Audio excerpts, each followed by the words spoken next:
2000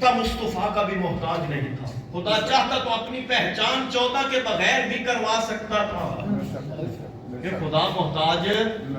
ہمیں تو کچھ اور بتایا گیا کہ خدا 14 کا نعوذ باللہ محتاج ہے. 14 محتاج ہے. علی جس کی بارگاہ میں جھکے اس کو خدا کہتے ہیں.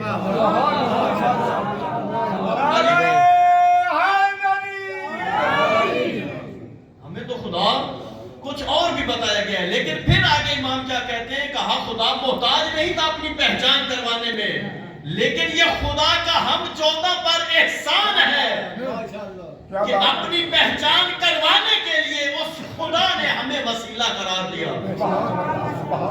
محتاج نہیں تھا. توجہ ہے نا؟ خدا محتاج نہیں تھا بلکہ ہمیں وسیلہ قرار دیا کہ اگر کوئی خدا تک پہنچنا چاہتا ہے تو مصطفیٰ تک آئے.